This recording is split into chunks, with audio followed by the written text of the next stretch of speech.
जय हिंद दोस्तों, स्वागत है आपका अपना चैनल टीचिंग करियर सेंटर में। तो देखिए दोस्तों, एक और प्रश्न जो है मार्केट में जो है वायरल हो रहा है दोस्तों। तो जिसका आगे एग्जाम है उसको क्या करना चाहिए, और सभी क्वेश्चन को हम लोग इस वीडियो में देखने वाले हैं कि किस तरह का क्वेश्चन है जो कि आगे जिसका एग्जाम है उसको कुछ फायदा मिल सके कि हाँ इस टॉपिक से क्वेश्चन पूछा जा रहा है। लेकिन दोस्तों, ये जो एक और क्वेश्चन वायरल हो रहा है ये किस डिस्ट्रिक्ट का है अभी आपको पता नहीं चला है, ठीक है। तो यहाँ पर जो है जांच का विषय है, यहाँ पर क्वेश्चन भेज दिया गया है। जो व्हाट्सअप नंबर दिया गया था, याद रखनी है, व्हाट्सएप नंबर दे दिया था, उस पर हम भेज दिए हैं और कई टीचर के द्वारा भी भेजा गया है। तो देखिए ये सब जो है जांच का विषय है, आगे क्या होगा इसका कोई भी अभी जो है निर्णय नहीं लिया गया, लेकिन जो भी होगा आप लोग को सूचना मिल जाएगा। तो चलिए हम लोग ये जो पेपर आउट हुआ था यहाँ पर देख रहे होंगे कि सभी क्वेश्चन को हमने एकत्रित किया है। लगभग 100 क्वेश्चन टोटल क्वेश्चन वायरल हुआ था। तो सभी क्वेश्चन को देखिए, ये किस डिस्ट्रिक्ट का है। आप लोग अगर एग्जाम दिए होंगे तो आप लोग जरूर बताइएगा किस डिस्ट्रिक्ट का है, ठीक है। तो चलिए बिना देरी का हम लोग शुरुआत करते हैं। और ये जो है अगर आप इस एग्जाम में दिए हैं और आप डिस्ट्रिक्ट में ये क्वेश्चन पूछा होगा तो आपको जरूर कमेंट कर दीजिएगा कि हाँ सर ये डिस्ट्रिक्ट से क्वेश्चन पूछा गया था, ठीक है। तो देखिए यहाँ पर पहला क्वेश्चन जो पूछा गया था, कार्डमम इलायची पहाड़ी भारत के किस राज्य में स्थित है। बहुत ही इजी क्वेश्चन पूछा गया था। तो ये तो हो जाएगा आपका केरल। ऑप्शन नंबर ए बिल्कुल यहाँ पर से राइट आंसर आपका हो जाएगा। कार्डमम पहाड़ी की बात करेंगे तो दक्षिणी सबसे बोल सकते हैं भारत का दक्षिणी पहाड़ी कौन हो जाएगा, तो वो याद रखनी है आपका जो है क्या हो जाएगा, कार्डमम पहाड़ी हो जाएगा, ठीक है। ये चीज ध्यान दीजिएगा।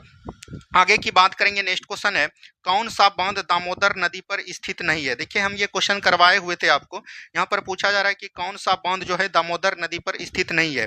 तो ये बोल सकते हैं कोनारी बांध जो है, तिलैया बांध जो है, तेनुकाट बांध जो है, और बोल सकते हैं ये सभी बांध जो है आपका दामोदर नदी पर है। कहाँ पर है दोस्तों, दामोदर नदी पर है। लेकिन वहीं फरक्का बैराज की बात करिएगा तो ये जो है बोल सकते हैं कि बंगाल के मुर्शिदाबाद नामक शहर में गंगा नदी पर है। किस पे है दोस्तों, गंगा नदी पर हो जाएगा। तो यही दोस्तों यहाँ पर नहीं पूछा है, तो एग्जाम में जरूर क्वेश्चन को पूरा देखिएगा कि कहां पर क्या पूछा जा रहा है, तभी आपको आंसर देनी है, ठीक है। चलिए आगे देखिए, ये देखिए बेम्बू ड्रिप सिंचाई प्रणाली किससे, इसको बम्बू ड्रिप सिंचाई भी यानी बांस सिंचाई करने भी बोलते हैं, और ये मेघालय राज्य में होता है। तो इसको भी ध्यान दीजिएगा। ऑप्शन नंबर सी जिसने मारा होगा उसका बिल्कुल राइट आंसर हो जाएगा। नेक्स्ट क्वेश्चन यहाँ पर दिया गया है, भारतीय संविधान इनमें से किस पर आधारित है। यानी कि भारतीय संविधान का जो दोस्तों गठन किया गया था किस अधिनियम पर आधारित था। हमने कई बार बताया था भारत शासन अधिनियम 1935 पर आधारित है। इससे महज बोल सकते हैं 321 आर्टिकल लिया गया था दोस्तों, और बोल सकते हैं 10 अनुसूची को जो है यहीं से जो है प्रावधान मिलता है। 1935 का भारत शासन अधिनियम से कई सारे प्रावधान है, यहाँ पर बताना उतना उचित नहीं है, लेकिन राइट आंसर क्या हो जाएंगे, ऑप्शन नंबर बी हो जाएंगे। इसी अधिनियम से याद रखनी है दोस्तों, केंद्र में दोस्तों क्या लाया गया, द्वैत शासन को लगाया गया। और याद रखनी है इसी अधिनियम के द्वारा जो प्रांत में द्वैत शासन 1919 के अधिनियम में लगाया था उसको भी समाप्त किया गया। तो ये सभी बात हम बताते हैं, तो इसको एकदम ध्यान दीजिएगा। यहाँ पर देखिए एक मुद्रा से क्वेश्चन पूछा गया था, भूटान की करेंसी क्या है। कल जब हम दरभंगा वाला आपको क्वेश्चन करवाए थे तो वहां पर आपको पूछा था कि जापान की मुद्रा क्या है, तो येन हो जाता। लेकिन भूटान की बात करेगा तो ये नुगल ट्रम हो जाएगा। ऑप्शन नंबर सी बिल्कुल राइट आंसर हो जाएगा। रुपया दोस्तों कहाँ का है, भारत का है। टका अगर बात करेंगे तो ये कहाँ का हो जाएगा, बांग्लादेश का हो जाएगा, ठीक है। ये चीज ध्यान दीजिएगा। चलिए आगे देखिए फिर प्रश्न क्या पूछा गया है। नेक्स्ट क्वेश्चन यहाँ पर दिया गया है, कीटनाशकों का उपयोग किसके लिए किया जाता है। ये तो बहुत ही इजी सवाल है, आप लोग आराम से बना दीजिएगा, क्योंकि भोजन का रंग बढ़ाने के लिए बिल्कुल नहीं, पौधों की बीमारियों को रोकने और कीटों को जो है मारने के लिए इसका प्रयोग किया जाता है। यहाँ से ऑप्शन नंबर बी बिल्कुल राइट आंसर हो जाएगा, ठीक है। चलिए आगे का प्रश्न देखिए क्या बोला जा रहा है। देखिए दोस्तों, डेली जो अभी हम आपको क्वेश्चन करवा रहे हैं सुबह सुबह 60 क्वेश्चन जो है, ये अंतिम सीरीज, अंतिम रिवीजन सीरीज, इसमें आप लोग जरूर पार्टिसिपेट कीजिएगा। वहां जो क्वेश्चन करवाया जा रहा है, अभी जो आप जिस तरह के एग्जाम में क्वेश्चन पूछे जा रहे हैं तो उसी तरह के क्वेश्चन वहां पर आपको बताया जा रहा है। तो वहां पर जरूर जुड़िएगा। डेली जो है 9 AM में जो है आपको वीडियो मिल जाता है इसी चैनल पर, तो आप लोग वहां से जुड़िएगा। जिसका भी आगे एग्जाम है वहां पर दोस्तों बहुत ज्यादा फायदा करेगा, ठीक है। देखिए अंतरिक्ष ग्रह हो गया, वाय ग्रह हो गया, तारामंडल हो गया, पृथ्वी का उपग्रह।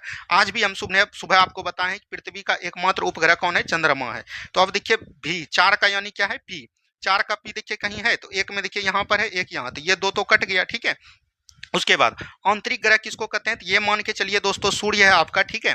और यहाँ पर आपका बुध हो जाएगा, क्या हो जाएगा, बुध हो जाएगा। उसके बाद आपका शुक्र हो जाएगा, फिर जो है आपका क्या हो जाएगा, पृथ्वी हो जाएगा, फिर जो है आपका मंगल हो जाएगा। और इस बीच में क्षुद्र ग्रह पाया जाता है। और क्षुद्र ग्रह के जितने भी इधर है सभी को हम लोग क्या बोलते हैं, तो सभी को बोलते हैं आंतरिक ग्रह। और इसके बाद जो है बृहस्पति आपका हो जाता है। फिर आपका शनि हो जाता है, फिर आपका अरुण हो जाता है, फिर वरुण हो जाता है। तो ये सब जितने भी ग्रह होंगे तो ये सब क्या हो जाएंगे, बाय ग्रह हो जाएंगे। तो यहाँ पर देखिए आंतरिक ग्रह क्या हो जाएगा, तो मंगल हो जाएगा। तो एक का देखिए आर, एक का देखिए आर कहाँ पर है, एक का आर यहाँ पर है, तो यहाँ पर देखिए एस कर दिया, तो यही राइट आंसर हो जाएगा। बाय ग्रह में आपका शनि आ जाएगा, ठीक है, और तारामंडल में दोस्तों क्या आ जाएगा, ओरोयान आ जाएगा। तो इस तरह से आप इस क्वेश्चन को बना सकते थे। चलिए नेक्स्ट क्वेश्चन है, मानव जीनोम परियोजना का मुख्य उद्देश्य क्या है। अगर हम लोग मानव जीनोम परियोजना का मुख्य उद्देश्य की बात करेंगे तो इसका है, याद रखनी है, मानव जीनोम के सभी जीवों का मानचित्र करना तथा इन पर जो है समन्वय स्थापित करना, ये इसका मुख्य उद्देश्य है। तो राइट आंसर क्या हो जाएगा, ऑप्शन नंबर बी हो जाएंगे। आगे की प्रश्न की तरफ हम लोग बढ़ेंगे दोस्तों। नेक्स्ट क्वेश्चन है, निम्नलिखित में से कौन सा जिला परंपरागत कृषि विकास योजना के अंतर्गत क्रियान्वयन वाले जिलों में शामिल नहीं है। यहाँ पर शामिल नहीं पूछा है। देखिए भागलपुर है, मुजफ्फरपुर है, किशनगंज है, सिवान आपका नहीं होगा, तो ऑप्शन नंबर बी बिल्कुल राइट आंसर आपका यहाँ पर से हो जाएगा, ठीक है। चलिए आगे का क्वेश्चन देखिए, जीवाश्म की आयु निर्धारित की जा सकती है। देखिए जीवाश्म की निर्धारित आयु जो है हम लोग बोल सकते हैं दोस्तों कार्बन डेटिंग के द्वारा करते हैं, और कार्बन डेटिंग के द्वारा याद रखनी है C14 के द्वारा करते हैं, और ये एक प्रकार का क्या है, समस्थानिक है। ये तो बिल्कुल ठीक हो गया। जीवाश्म के आकार व आकृति द्वारा नहीं, बिल्कुल नहीं दोस्तों, जीवाश्म के आकृति व आकार पर दोस्तों ये जो है निर्भर नहीं करता है इसका आयु का निर्धारण निकालना। जीवाश्म की पृथ्वी की सतहों पर स्थिति के आधार पर, ये बिल्कुल ठीक हो जाएगा। जीवाश्म की जो है पृथ्वी की सतह पर स्थिति का जो आधार होगा उस पर दोस्तों हम लोग ये करते हैं। यहाँ पर 1 और 3 आपका बिल्कुल राइट आंसर हो जाएगा। ऑप्शन नंबर बी के साथ आप लोग जा सकते हैं। चलिए आगे हम बढ़ेंगे। कांचीपुरम रेशम को भारत के किस राज्य में भौगोलिक संकेतक के रूप में मान्यता, यानी जीआई टैग जो दिया गया है दोस्तों, याद रखनी है कांचीपुरम को, तो ये कहां पर दिया गया है, तमिलनाडु में, तमिलनाडु राज्य को दिया गया है रेशम, कांचीपुरम रेशम के लिए। तो ऑप्शन नंबर ए यहां पर से बिल्कुल राइट आंसर हो जाएगा। देखिए ये क्वेश्चन हम कई बार करवाए हैं। उपभोक्ता अधिकार दिवस कब मनाया जाता है, तो 15 मार्च को करवाया जाता है। ऑप्शन नंबर बी बिल्कुल यहाँ पर से राइट आंसर हो जाएगा। 10 दिसंबर को क्या मनाते हैं दोस्तों, मानवाधिकार दिवस मनाते हैं। क्या बोलेंगे, मानवाधिकार दिवस कब मनाते हैं, तो याद रखनी है ये 10 दिसंबर को मनाते हैं। 5 जून को हम लोग क्या मनाते हैं, तो याद रखनी है पर्यावरण दिवस। क्या बोलेंगे, विश्व पर्यावरण दिवस हम लोग कब मनाते हैं, 5 जून को मनाते हैं। और 26 जनवरी को हम लोग क्या मनाते हैं, गणतंत्र दिवस के रूप में मनाते हैं। आगे की प्रश्न की बात करिएगा। नेक्स्ट क्वेश्चन यहाँ पर दिया गया है, भारत कलिंग कॉन्फ्रेंस 2025 का आयोजन किस शहर में हुआ था, तो ये मुंबई में हुआ है, और इसका नेतृत्व किसने किया है, तो याद रखनी है पीयूष गोयल के द्वारा किया गया है, जो कि अभी याद रखनी है वाणिज्य मंत्री हैं, ठीक है। ये भी चीज को ध्यान दीजिएगा। आगे की बात करेंगे। नेक्स्ट क्वेश्चन यहाँ पर है, सैन्य प्रशिक्षण युद्ध अभ्यास 2024 भारत और देश के साथ महाजन फील्ड फायरिंग में किया गया है, तो ये अमेरिका के साथ किया गया है, ठीक है। तो ऑप्शन नंबर सी यहाँ पर से बिल्कुल राइट आंसर हो जाएगा। आगे अगर एग्जाम दीजिएगा तो यहाँ पर याद रखनी है जापान के साथ क्या किया गया दोस्तों, धर्म गार्जियन कहाँ से किया गया है, जापान के साथ किया गया है, ठीक है। चलिए नेक्स्ट क्वेश्चन यहाँ पर है, 2025 में शूटिंग में किस खिलाड़ी को मेजर ध्यानचंद्र खेल रत्न पुरस्कार 2024 दिया गया। देखिए ये सभी टीचर पढ़ाए होंगे दोस्तों, सिर्फ आप अगर पढ़े होंगे तो आराम से बना देंगे। शूटिंग के लिए कौन है, मनु भाकर है, और मेजर ध्यानचंद्र पुरस्कार 4 व्यक्ति को दिया गया है। एक आपका है दोस्तों प्रवीण कुमार, ठीक है, प्रवीण कुमार हो जाएगा। कोई भी टीचर होगा जो ये पढ़ाया होगा, हम भी पढ़ाए हैं, और अन्य टीचर होगा तो वो भी पढ़ाया होगा, प्रवीण कुमार हो जाएगा दोस्तों। और एक मनु भाकर था, ठीक है, और एक जो है आपको जो मिला है दोस्तों, और 2 को मिला है, याद रखनी है, उनका नाम दोस्तों ध्यान नहीं आ रहा है, एक बार आपको देख लीजिएगा, ठीक है। ये चीज को एकदम आपको याद रखनी है। चलिए आगे की बात करेंगे दोस्तों। यहाँ पर देखिए मिलान करना है, ये दोस्तों बहुत ही है। देखिए क्रिस्टी कामरेटी, ये दोस्तों किससे संबंधित है, तो ओलंपिक समिति से संबंधित है, तो एक का हो जाएगा बी। ये दोस्तों बूच बिल्लोर, ये नासा से संबंधित हो जाएंगे, तो ये हो जाएगा ए, ठीक है। और मदन बी लोकुर जो है याद रखनी है यूएन आंतरिक न्यायिक परिषद से संबंधित हो जाएगा, तो ये हो जाएगा सी, यानी BAC देखिए कहां पर है, BAC ऑप्शन नंबर डी हो जाएंगे बिल्कुल राइट आंसर, ठीक है। ऑप्शन नंबर डी यहां से हो जाएगा। नेक्स्ट क्वेश्चन की बात करेंगे, इसरो के सौम्य प्रक्षेपण में कौन सा उपग्रह उपक्षेपित किया गया है, तो याद रखनी है NBS-02 को किया गया है, ये चीज ध्यान दीजिएगा। और ये याद रखनी है GSLV F-15 से लॉन्च किया है, ठीक है। तो ऑप्शन नंबर ए बिल्कुल राइट आंसर आपका हो जाएगा, ठीक है। चलिए आगे की बात करेंगे। नेक्स्ट क्वेश्चन यहाँ पर दिया गया है, निम्न में से किसे पद्मश्री पुरस्कार 2025 प्राप्त नहीं हुआ है। देखिए ये भीम सिंह बावेश जो है आरा के रहने वाले हैं, इसको मिला है। सुशील कुमार मोदी को याद रखनी है, हेमंत कुमार को, निर्मला देवी को याद रखनी है। ये सामाजिक कार्यकर्ता थे, क्या थे दोस्तों, सामाजिक कार्यकर्ता थे। तो आगे वाला शिफ्ट में इस तरह के क्वेश्चन पूछे जाएंगे।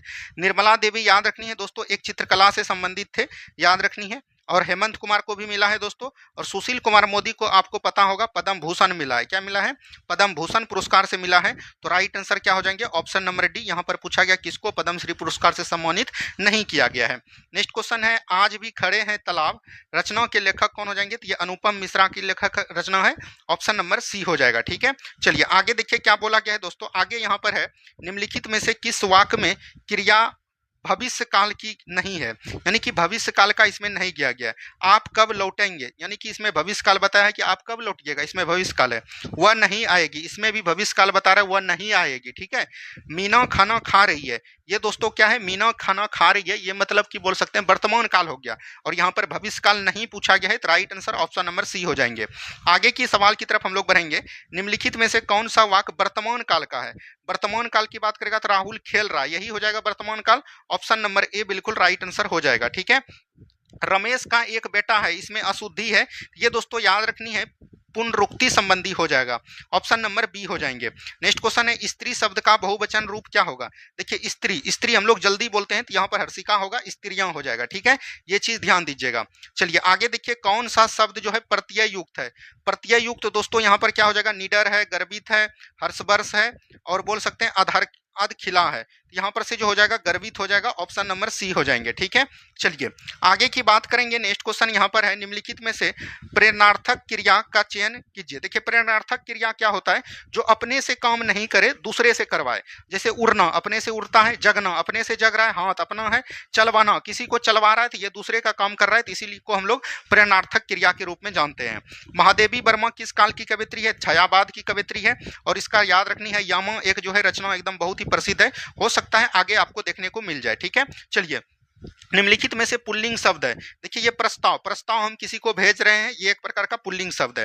नेक्स्ट क्वेश्चन की बात करेंगे। नेक्स्ट क्वेश्चन है, दस्तावेज में पेज ब्रेकर का मुख्य उपयोग क्या है? देखिए दोस्तों, अगर आपको एक दो क्वेश्चन नहीं दिख रहा है तो आपको कोई भी टेंशन नहीं है, पूरा जो है वीडियो को हाई क्वालिटी कर लीजिए, और हम टोटल चीज पढ़ रहे हैं, आपको टोटल चीज क्लियर हो जाएगा। तो यहाँ पर बोला जा रहा है दस्तावेज में पेज ब्रेक का मुख्य उपयोग क्या है?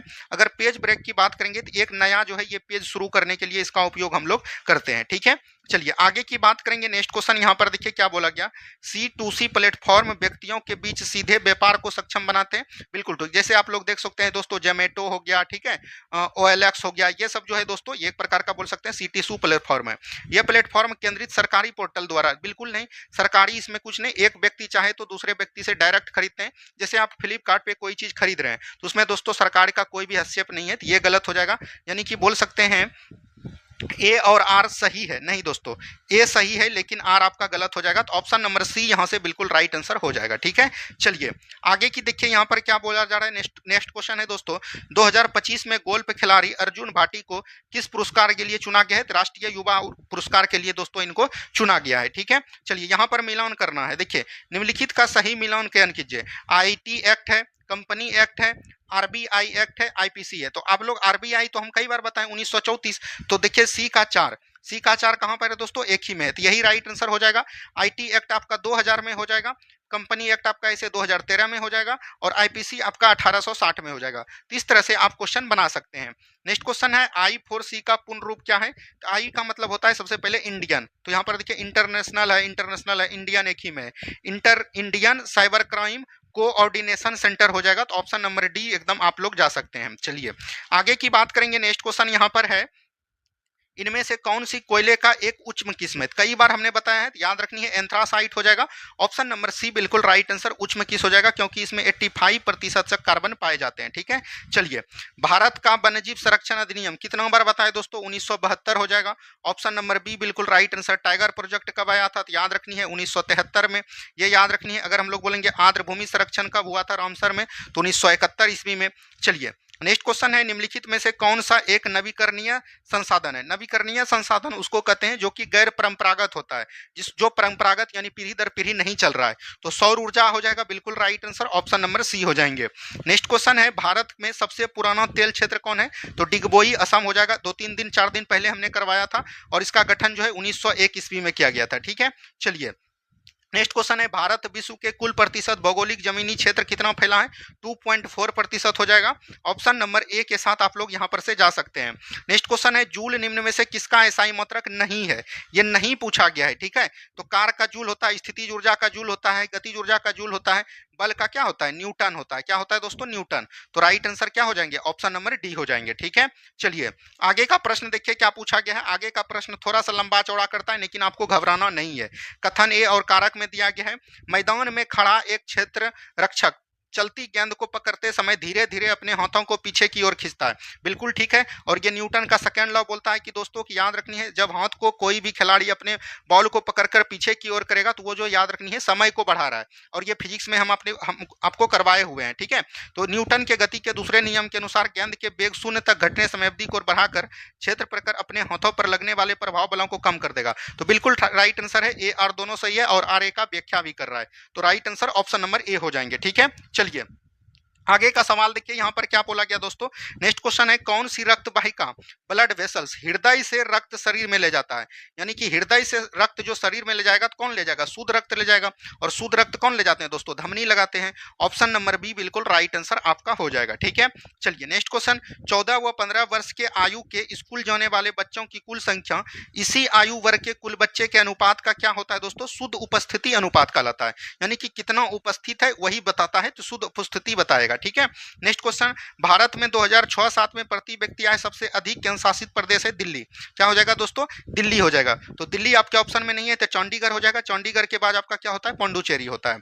चलिए खाद्य सुरक्षा का अर्थ क्या है? तो खाद्य सुरक्षा का अर्थ है ये दोस्तों कि हर समय हर पल खाद्य उपलब्धता सभी लोगों को हर समय तक पहुंचाते रहें। ऑप्शन नंबर ए यहां पर से बिल्कुल राइट आंसर हो जाएगा, ठीक है। चलिए आगे की बात करेंगे हम लोग। नेक्स्ट क्वेश्चन है, भूजल उदाहरण है। देखिए भूजल दोस्तों हम लोग क्या बोलते हैं? इसको बोलते हैं हम लोग, याद रखनी है दोस्तों, भूजल का मतलब होता है ग्राउंड वाटर। क्या होता है? Ground water. और एक प्रकार का बोल सकते हैं दोस्तों ये क्या है? तो गैर नवीकरणीय संसाधन का ऊर्जा है, ठीक है, प्राकृतिक संसाधन है। ऑप्शन नंबर ए हो जाएगा। नेक्स्ट क्वेश्चन, जीडीपी देखिए क्या होता है दोस्तों? सभी अंतिम वस्तुओं और सेवाओं के मूल्य को क्या बोलते हैं? जीडीपी बोलते हैं। इसका परिभाषा पूछा है तो इसको देख लीजिएगा। नेक्स्ट क्वेश्चन है, निम्नलिखित में से कौन सा संगठन भारत में गरीबी पर आंकड़े एकत्रित करता है? एनएसएस हो जाएगा। ऑप्शन नंबर ए बिल्कुल यहां पर से राइट आंसर आपका हो जाएगा, ठीक है। चलिए आगे की बात करेंगे। यहाँ पर देखिए, यदि एक टेलीविजन का विक्रय मूल्य उसके क्रय मूल्य का 7/5 है तो लेन देन में लाभ, तो कितनों का लाभ हुआ दोस्तों? 2 का हुआ। किस पर हुआ? 5 पर हुआ। प्रतिशत निकालने के लिए 100 कर देंगे तो ये 5 से 20 बार में यानी 40% आपका हो जाएगा, ठीक है। चलिए आगे की बात करेंगे। नेक्स्ट क्वेश्चन यहाँ पर है, एक घन का कुल पृष्ठीय क्षेत्रफल 54 सेंटीमीटर है तो इसकी भुजा, तो घन का कुल पृष्ठीय क्षेत्रफल कितना होता है? 6 स्क्वायर बराबर कितना हो जाएगा? 54। तो बोल सकते हैं 6 बराबर ये कट जाएगा दोस्तों, 6 डिवाइड हो जाएगा तो ये कितना आ जाएगा? 9। तो बोल सकते हैं ए स्क्वायर बराबर कितना हो गया? 9। तो ए बराबर कितना हो जाएगा दोस्तों? रूट इधर चढ़ जाएगा तो ये 3 हो जाएगा। तो ये 3 हो जाएगा, बिल्कुल right answer option number D हो जाएंगे। नेक्स्ट क्वेश्चन, जब इसको निकालिएगा दोस्तों तो ये आपका 1335 निकलेगा। 15वां योग निकालना है तो इसको निकालने के लिए एस एन बराबर फॉर्मूला क्या होता है? n/2 इंटू याद रखनी है, बोल सकते हैं 2a + n-1 इंटू बोल सकते हैं डी। इस पर जब दोस्तों बैठाइएगा तो ये आपका ए हो जाएगा। इसको जब घटाइएगा तो ये 12 आ जाएगा, तो ये डी का वैल्यू आ जाएगा। और इस पर बैठा दीजिएगा तो ये 1335 आपका राइट आंसर हो जाएगा, ठीक है। चलिए यहाँ पर है, I would like to know the details, तो यहाँ पर से हो जाएगा I hide the information. Option number A हो जाएगा। इंग्लिश है, we hurt in the flight, तो ये हो जाएगा ourselves. Option number C हो जाएंगे, ठीक है। चलिए आगे की बात करेंगे। यहाँ पर देखिए सब लाइम का जो है मतलब कि उल्टा बताना है। एंटोमनी मतलब होता है विलोम शब्द, तो ये क्या हो जाएगा? ऑर्डिनरी यानी कि साधारण हो जाएगा, ठीक है। चलिए आगे की बात करेंगे। वन इवनिंग ए हो जाएगा दोस्तों, तो ऑप्शन नंबर ए हो जाएगा। नेक्स्ट क्वेश्चन है, choose the correct synonym of the word simulate. Simulate का क्या हो जाएगा? तो याद रखनी है ये हो जाएगा इमीडिएट हो जाएगा। ऑप्शन नंबर सी हो जाएंगे। नेक्स्ट क्वेश्चन की बात करेंगे। यहाँ पर देखिए, किस युद्ध को बंगाल और बिहार पर कंपनी शासन की जेड़ियां जरने वाला माना जाता है? तो ये हो जाएगा बक्सर का युद्ध। और बक्सर का युद्ध कब होता है? 22 अक्टूबर 1764 को। और हमने बताया था दोस्तों कि आपको आधुनिक भारत जब करवा रहे थे, इसमें जो है बंगाल बिहार और बोल सकते हैं उड़ीसा, बंगाल बिहार और उड़ीसा पर दीवानी अधिकार प्राप्त कर लिया था, ठीक है। तो ये चीज ध्यान दीजिएगा इलाहाबाद की संधि के बाद। नेक्स्ट क्वेश्चन यहाँ पर है, बाबर की पहाड़ियों में गुफाएं किसने बनवाई थी? तो ये अशोक ने, मौर्य शासक अशोक ने। और इनका जो पिता था दोस्तों, इनका पिताजी का नाम क्या था? बिंदुसार। बिंदुसार जो है याद रखनी है आजीवक संप्रदाय को मानते थे और आजीवक को ही रहने के लिए ये बराबर की पहाड़ियां में बनाए थे गुफा। और ये कहाँ पर है दोस्तों? गया के बगल में याद रखनी है, एक जिला है बोल सकते हैं जहानाबाद, और वहीं पर दोस्तों ये है। ठीक है, ये चीज ध्यान दीजिएगा। चलिए आगे का प्रश्न देखिए क्या बोला गया।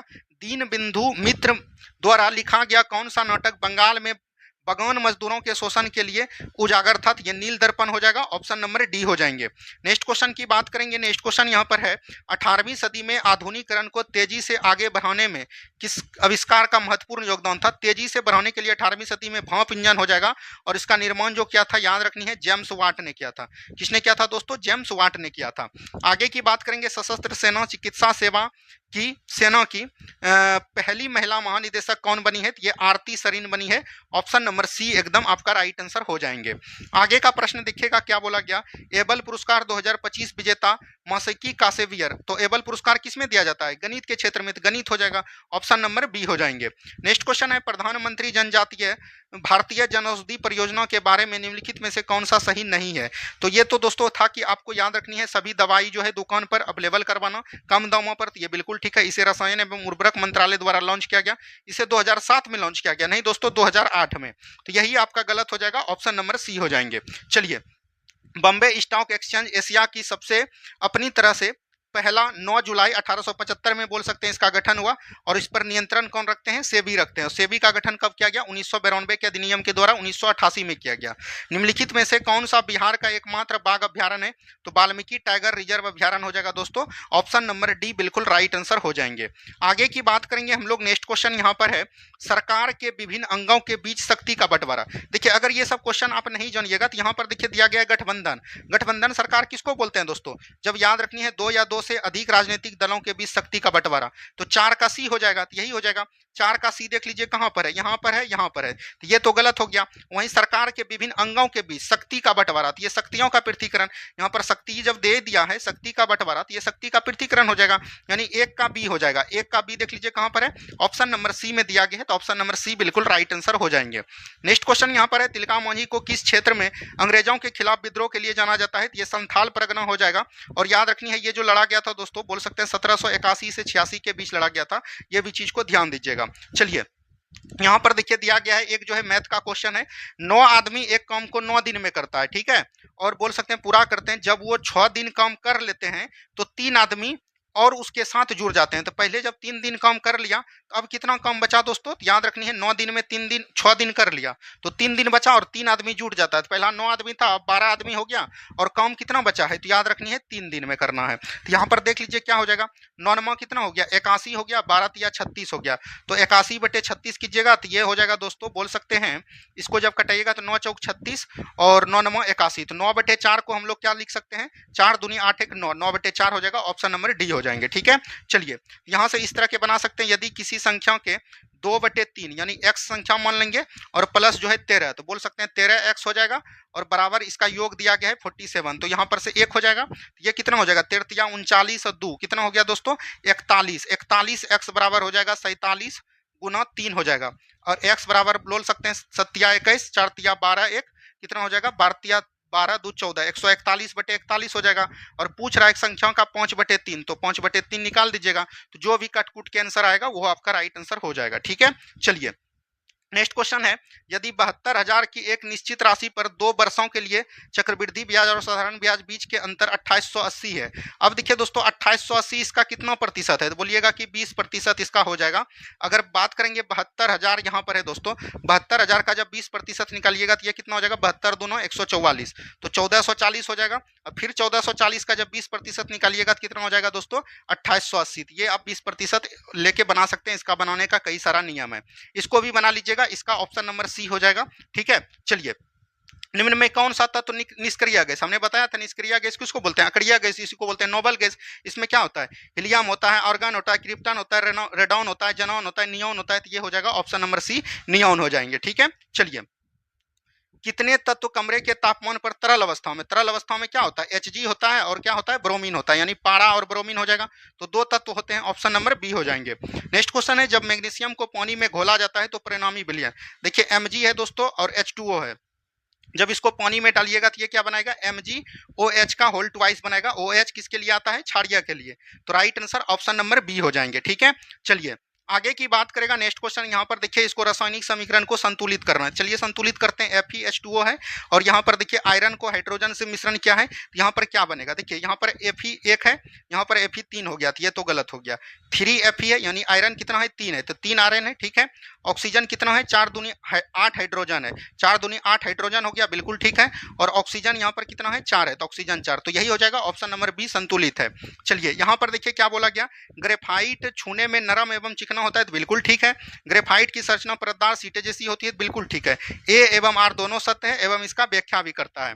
नेक्स्ट क्वेश्चन है, गतिमान वस्तु का जड़त्व, हमने बताया था जड़त्व किस पर निर्भर करता है, वस्तु के द्रव्यमान पर, तो ऑप्शन नंबर सी हो जाएगा। और ये दोस्तों आपका 100 क्वेश्चन हमने करवाया। देख लीजिए कि किस टाइप के क्वेश्चन पूछे जा रहे हैं, इसी तरह का आपको हम सुबह करवा रहे हैं, वहां पर जरूर जुड़िए, आपको बहुत ज्यादा फायदा होगा। ठीक है, धन्यवाद, मिलते हैं हम लोग नेक्स्ट वीडियो में। जय हिंद, जय भारत।